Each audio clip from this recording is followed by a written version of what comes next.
कर्नाटक में बीएस येदियुरप्पा के नेतृत्व में सरकार ने ध्वनि मत से जीता विश्वास प्रस्ताव। बदले की राजनीति नहीं करने की दोहराई सरकार की प्रतिबद्धता। विधानसभा से वित्त विधेयक भी हुआ पारित। और आपको सीधे ले चलते हैं बेनिन, जहां राष्ट्रपति रामनाथ कोविंद और बेनिन के राष्ट्रपति के बीच जो एमओयूज हुए हैं, हम आपको वो सीधी तस्वीर दिखा रहे हैं। D'effectuer cette visite d'État de l'Inde vers le Bénin, je représente le président Talon pour son accueil chaleureux et son hospitalité. L'Inde a toujours été impliquée dans des activités et donc ma visite a pris, ça a redynamisé, n'est-ce pas? Alors, l'Inde a été impressionnée par l'émergence de la République du Bénin et indique en tant qu'un exemple palpable en matière de démocratie en Afrique de l'Ouest. J'espère que je pourrai m'adresser à l'Assemblée nationale plus tard cet après-midi, ce jour. Je voudrais inviter le président Salon à amener nos relations à un niveau supérieur avec les relations économiques avec des partenaires économiques de 350 millions de dollars US à plus de 800 millions de dollars. Alors le Bénin pour nous est un partenaire économique. Les plans de préférence et la croissance à l'exportation du Bénin a atteint 366 millions de dollars US. Nous avons convenu qu'il y a des opportunités qui restent et des liens d'investissement et la capacité de transformation avec les deux pays qui se sont félicités. Le président Talon a accueilli les nouveaux investissements au Bénin avec la mise en place des infrastructures, et le secteur de la santé. Nous avons mis en place une agence de crédit à l'exportation au Bénin. Nous avons aussi pris la décision d'étendre les facilités de visa électronique au Bénin et offrir des bourses pour renforcer ces liens. Ensuite de ces initiatives, nous avons convenu d'une ligne de crédit de 1 million de dollars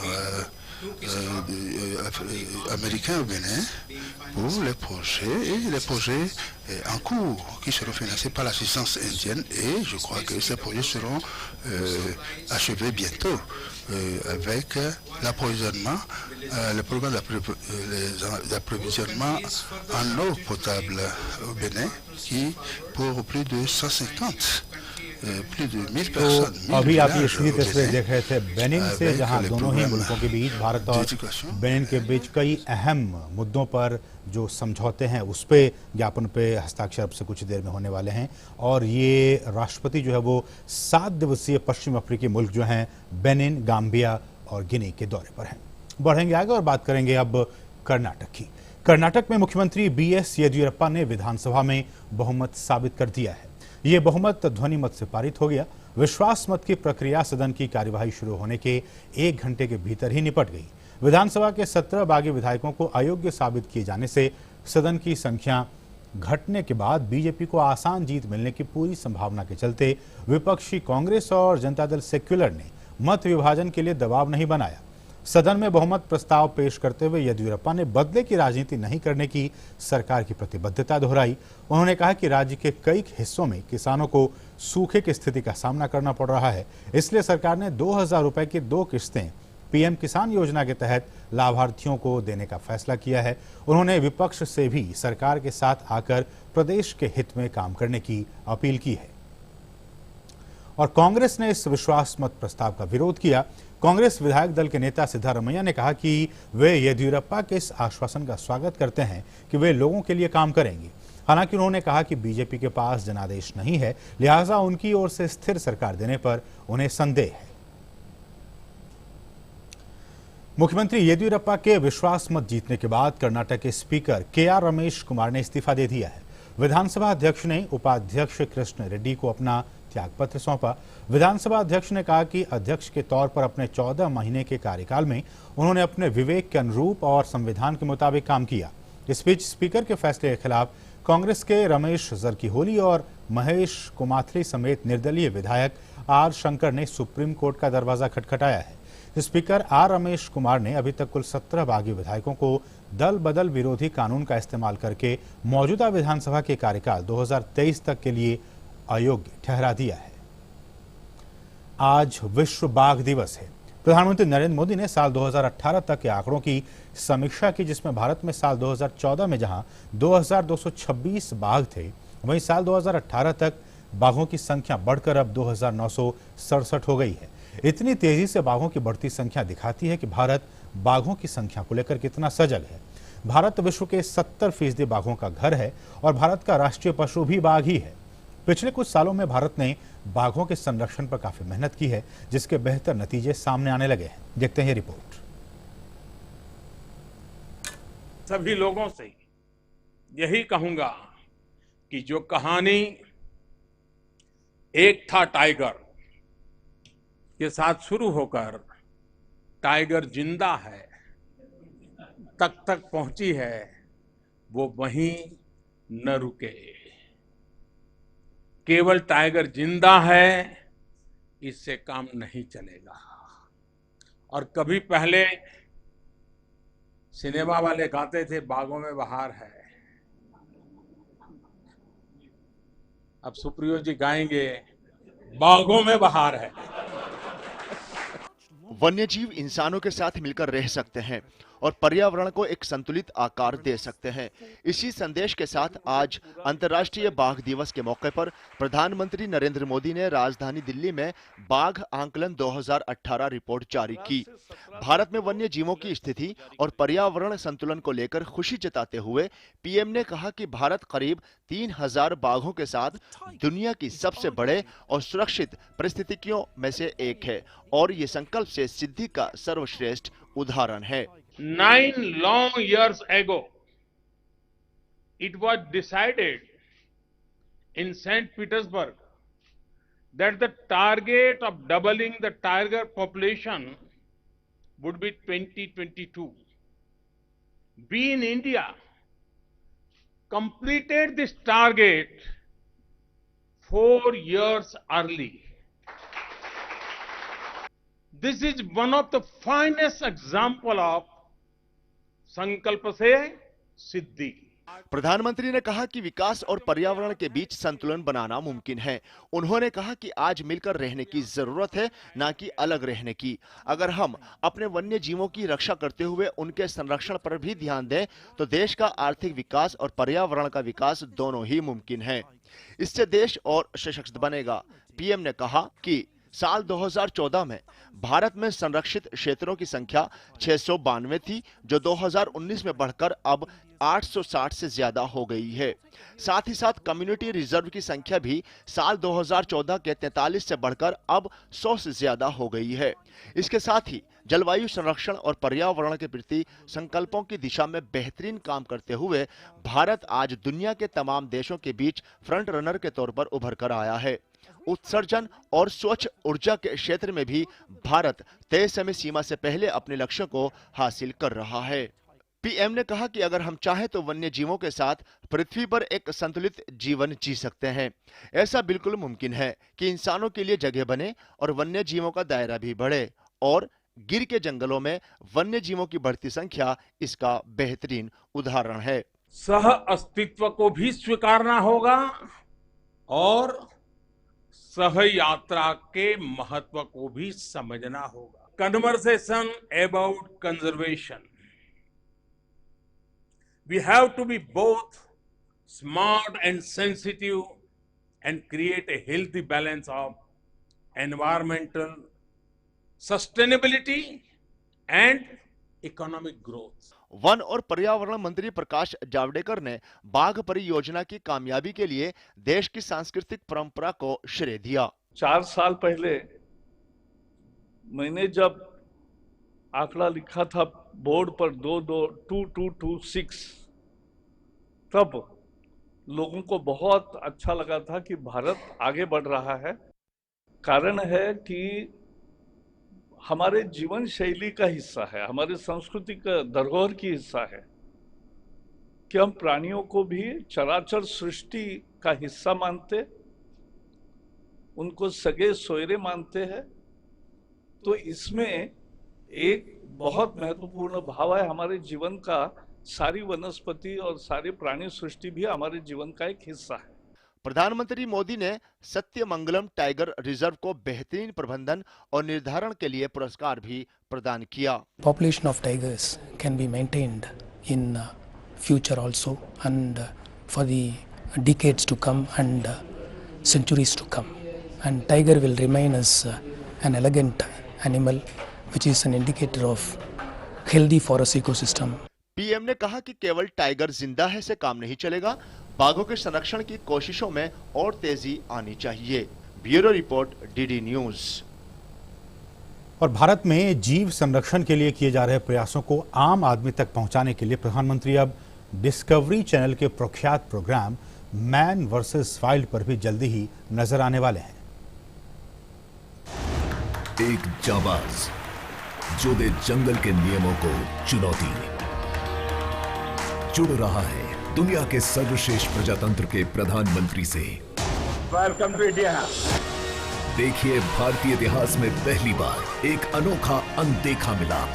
मैं आपके लिए इसको मेरे पास रखूंगा। दो अविश्वसनीय शेर दिल, एक ऐतिहासिक सफर। You are the most important man in India. My job is to keep you alive. Man versus wild. देखिए बेयर ग्रिल्स और प्राइम मिनिस्टर मोदी को। प्रीमियर 12 अगस्त सोमवार रात 9 बजे सिर्फ डिस्कवरी पर और डिस्कवरी नेटवर्क पर। और यहाँ रुकेंगे छोटे से ब्रेक के लिए। आप देखते रहिए डीडी न्यूज।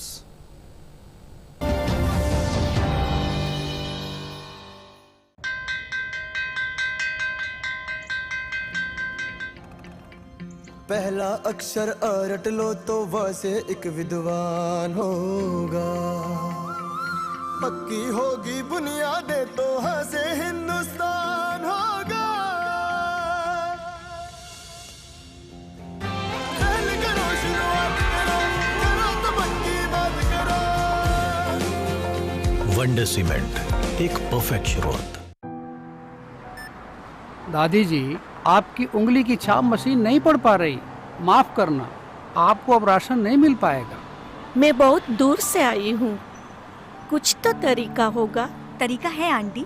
अगर कभी उंगलियों की छाप या फिर आंखों का स्कैन ना हो या कोई और वजह से वेरीफाई ना हो पाए तो कानून है कि कोई भी दुकानदार राशन देने से मना नहीं कर सकता। आधार लेटर या फिर ई आधार की कॉपी लेकर या उस पे छपे QR कोड को स्कैन करके दुकानदार को राशन देना ही पड़ेगा।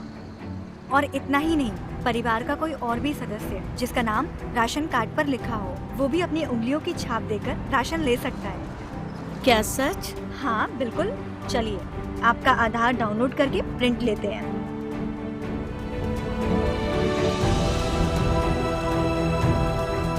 इसीलिए मैं हूँ आधार के साथ। मेरा आधार, मेरी पहचान।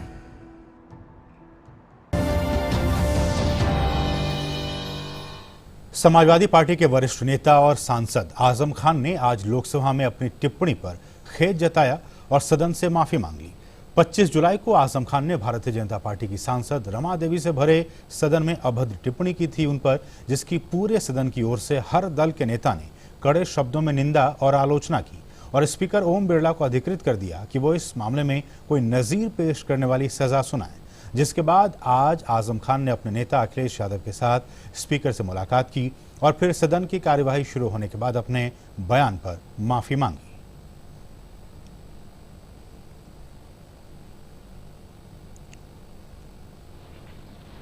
माननीय अध्यक्ष जी, जो बात आपके समक्ष मेरे संबंध में आई है, मेरी कोई ऐसी भावना चेयर के प्रति न थी, न हो सकती है।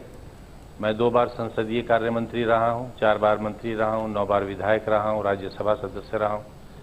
मेरे भाषण, मेरे आचरण को पूरा सदन जानता है। इसके बावजूद भी अगर चेयर को मेरे प्रति ऐसा लगता है कि मुझसे कोई भावना में गलती हुई है तो मैं उसकी क्षमा चाहता हूँ। और दरअसल जिस दिन आजम खान ने रमा देवी के लिए आपत्तिजनक शब्दों का इस्तेमाल किया था, उस दिन रमा देवी आसन पर विराजमान थी और आज आजम खान के माफीनामे के बाद रमा देवी ने कहा कि आजम खान की आदत बिगड़ी हुई है और वो ऐसा बोलने के अभ्यस्त है। अध्यक्ष जी, मैं ये कहना चाहती हूँ कि सदन में ये हमारे सदस्य आजम खान ने जो चीज बोले, जो कुर्सी पर मैं बैठी हुई थी, वो अध्यक्ष और सभापति की कुर्सी है, पूरा हिंदुस्तान देखती है और पूरा हिंदुस्तान की महिला पुरुष सब को तकलीफ पहुंचा है और इतना तकलीफ पहुंचा है कि इसका जो महत्व है इनको समझ में नहीं आएगा। काहे कि अब बाहर भी इसी तरह का ही बोलते रहे, इनकी आदत जो बिगड़ी हुई है वो जरूरत से ज्यादा बिगड़ी हुई है। लेकिन हम ये चाहते हैं आजम खान की जो आदत है ये सुधरनी चाहिए। मैं एक बड़ी सांसद हूँ, मैं संघर्ष करके लोगों की आवाज बनकर आई हूँ। ऐसा नहीं कि आजम खान जो मन करे वो बोल दे चेयर से, इस तरह की बात सुनने के लिए मैं यहाँ पर नहीं आई हूँ। और इस मामले में स्पीकर ओम बिरला ने कहा कि सदन में अब किसी भी सांसद की ओर से असंसदीय भाषा का इस्तेमाल नहीं किया जाए। साथ ही उन्होंने कहा कि आजम खान की माफी के बाद अब यह मामला खत्म होना चाहिए। राज्यसभा में आज कांग्रेस के दिवंगत नेता एस जयपाल रेड्डी के निधन पर शोक व्यक्त किया गया। सदन के सदस्यों द्वारा श्रद्धांजलि देने के बाद उपराष्ट्रपति एम वेंकैया नायडू ने कहा कि जयपाल रेड्डी का 40 वर्षों का कार्यकाल काफी सराहनीय रहा। The passing away of Sri S. Jayapal Reddy, I request the members to raise in their places and observe silence as a mark of respect to the memory of the departed.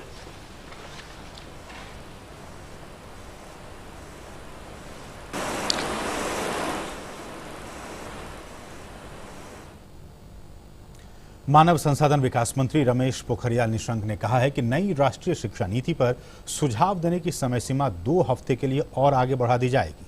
उन्होंने कहा कि अब तक शिक्षा नीति के मसौदे पर 1 लाख से अधिक सुझाव आ चुके हैं और लोग अब 15 अगस्त तक इस पर सुझाव दे सकते हैं। निशंक आज नई दिल्ली में नए भारत के लिए नई शिक्षा विषय पर आयोजित राष्ट्रीय सम्मेलन को संबोधित कर रहे थे।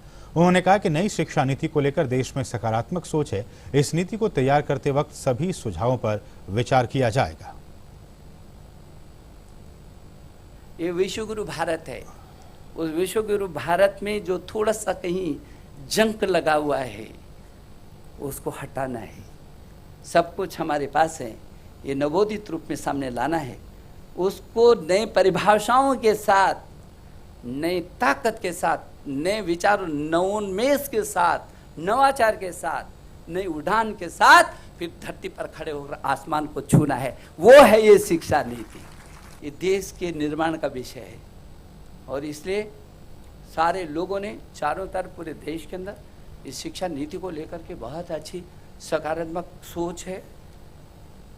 लगभग 1 लाख से भी अधिक सुझाव आ गए। पूर्वोत्तर क्षेत्र विकास मंत्रालय के राज्य मंत्री जितेंद्र सिंह ने ई सिविल लिस्ट पोर्टल का शुभारंभ किया। इस लिस्ट के जरिए अब आईएएस यानी कि भारतीय प्रशासनिक सेवा के सभी अधिकारियों की जानकारी मिल सकेगी। उनके बायोडाटा से लेकर उनके ट्रांसफर तक की जानकारी अब आपको ऑनलाइन उपलब्ध होगी। Prime Minister's priority right from beginning in 2014 to move to the digital working, and as was being said by Secretary DOPT, this is on the one hand a step forward in that direction. At the same time, as has been emphasized over the last 5 years, the citizen centricity aspect is also being taken care of, the manner in which this will be public domain and accessible to anyone everywhere from any part of the country or abroad. I'm sure this would also be a model for the other ministries and departments to follow. भगोड़े शराब कारोबारी विजय माल्या की याचिका पर supreme court में सुनवाई 2 अगस्त तक के लिए टल गई है। माल्या ने अपनी और रिश्तेदारों की संपत्तियां जब्त करने की प्रक्रिया पर रोक लगाने के लिए शनिवार को अपील की थी। उसने कहा था कि सिर्फ किंगफिशर एयरलाइंस से संबंधित संपत्तियां ही जब्त की जाएं, निजी और पारिवारिक संपत्ति जब्त ना की जाए, क्योंकि कर्ज किंगफिशर एयरलाइन ने ली है। और यहाँ रुकेंगे और छोटे से ब्रेक के लिए आप देखते रहिए डीडी न्यूज।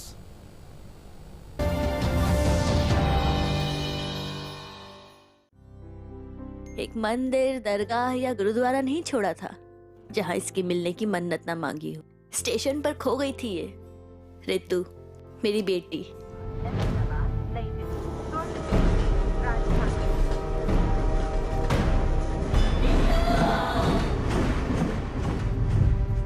और देखो ना, ये मिली भी तो कैसे, इन उंगलियों के निशान से। आधार कार्ड बनवाया था इसका, तब काम आया, नहीं तो पता नहीं। आप भी अपने बच्चों का आधार कार्ड बनवा लेना प्लीज।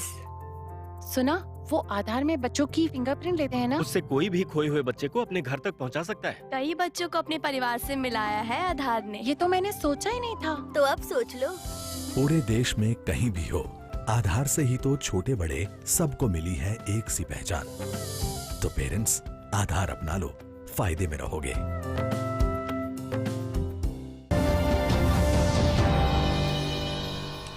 आज चंद्रयान 2 धरती की अगली कक्षा में प्रवेश कर गया है। इसको लेकर इसरो ने आज ट्वीट किया, तीसरी कक्षा में प्रवेश के बाद अब 3 कदम दूर। जी हां, इसरो ने ट्वीट कर इस बात की जानकारी दी कि चंद्रयान 2 तीसरी कक्षा में प्रवेश कर गया है और अब 3 कदम बाकी हैं। इसरो के मुताबिक ये अपने लक्ष्य के तीसरे पड़ाव में चंद्रयान 2 आज 3:12 पर प्रवेश किया। इसरो के वैज्ञानिकों ने महज 57 सेकंड की ऑन बोर्ड फायरिंग के जरिए चंद्रयान 2 की धरती की पहली कक्षा में स्थापित करा दिया था। चांद पर ले जाने के लिए इसको 4 ऑर्बिटल एलिवेशन से गुजारा जाएगा। इस प्रक्रिया में वैज्ञानिक हर बार यान को अगली कक्षा में स्थापित करेंगे। ये प्रक्रिया 6 अगस्त तक चलेगी, यानी चंद्रयान 2 6 अगस्त तक पृथ्वी के चारों तरफ चक्कर लगाएगा। 14 अगस्त को इसे चांद की कक्षा की ओर धकेल दिया जाएगा। उत्तर प्रदेश के नवनियुक्त राज्यपाल आनंदीबेन पटेल ने आज लखनऊ में राजभवन के गांधी सभागार में राज्यपाल पद की शपथ ली। इलाहाबाद हाईकोर्ट के मुख्य न्यायाधीश न्यायमूर्ति गोविंद माथुर ने उन्हें पद और गोपनीयता की शपथ दिलाई।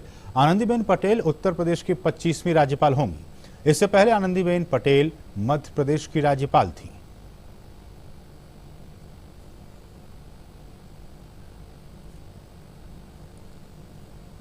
वहीं मध्य प्रदेश के मनोनीत लालजी टंडन ने आज भोपाल स्थित राजभवन में आयोजित एक कार्यक्रम में राज्यपाल पद की शपथ ली।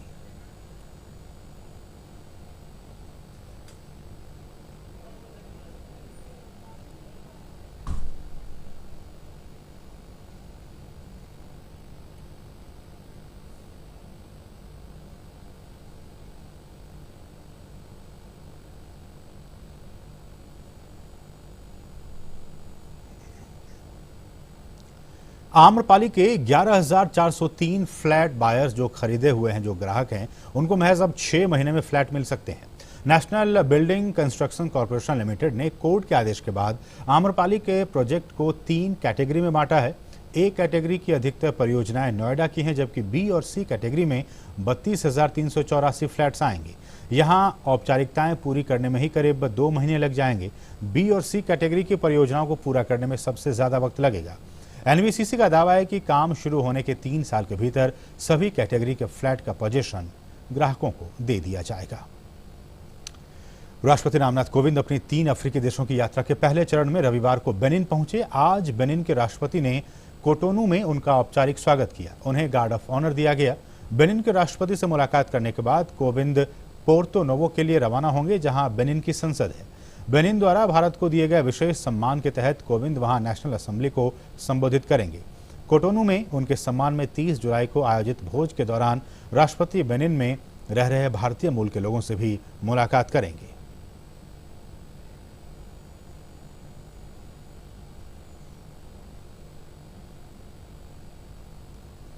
और इसके बाद राष्ट्रपति कल गाम्बिया पहुंचेंगे और अपने समकक्ष अदामा बोरो से वार्ता करेंगे। राष्ट्रपति गाम्बिया की संसद को संबोधित करेंगे और भारतीय समुदाय की तरफ से आयोजित एक कार्यक्रम में हिस्सा लेंगे।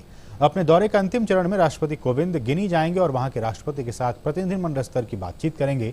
वो गिनी में भारतीय समुदाय की ओर से आयोजित एक समारोह में भी शामिल होंगे।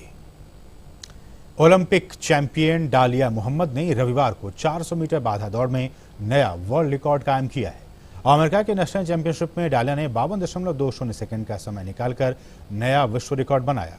पिछला रिकॉर्ड 52.34 सेकंड का था, जो रूस की यूलिया पेचोन किना ने 2003 में बनाया था।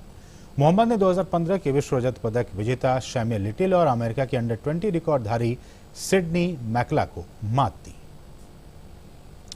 प्रधानमंत्री नरेंद्र मोदी की पहल के बाद झारखंड समेत देश भर में जल संरक्षण और जल संचयन को लेकर लोगों का रुझान बढ़ा है। बेहतर कल के लिए लोग आज जल बचाना चाहते हैं। जानकारी के अभाव में वे कभी कभी जल संरक्षण और जल संचयन की बारीकियों को समझ नहीं पाते हैं।